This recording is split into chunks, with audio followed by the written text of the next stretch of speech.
Salut Trésor. Je viens d'arriver. De quel côté es-tu? Salut Nathan, ça va? Je suis à côté de la table de maman Mado.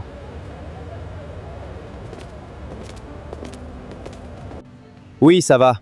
Ne bouge pas, j'arrive. J'ai eu une conversation très intéressante et choquante avec le chauffeur aujourd'hui. Je te le dirai quand j'arriverai.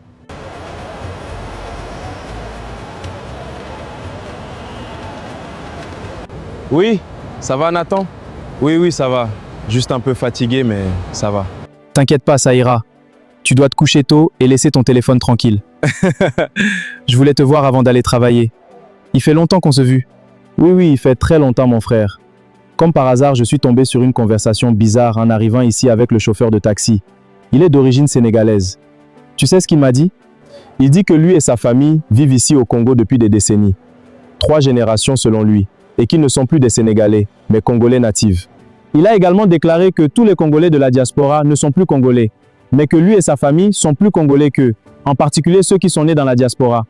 Il pourrait même se présenter à la présidence, mais les Congolais de la diaspora ne le peuvent pas.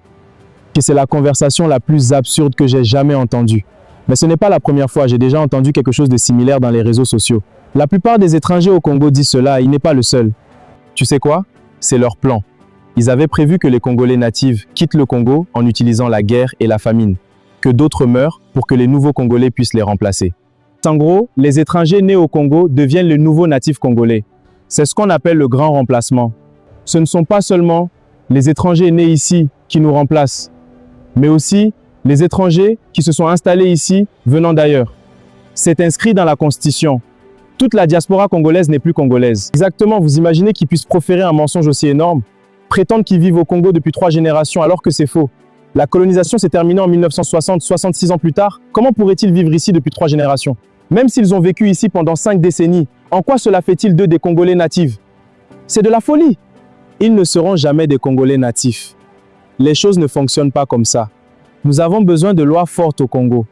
Congolais natif est dans le sang. Une fois né de 2 parents congolais, vous êtes natif même si vous êtes né dans la diaspora. Vous êtes Congolais.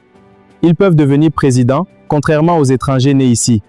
Nous devons changer la Constitution et y ajouter cette loi du père et de mère. Pour être président ou occuper un poste élevé, il faut être de père et de mère, quel que soit votre lieu de naissance. Voilà, un Congolais natif reste un Congolais natif peu importe où il est né, car ses 2 parents sont Congolais. Nous avons 450 tribus. Personne ne peut changer ça là, nous ne le permettrons pas. Exactement, je dois y aller mon frère.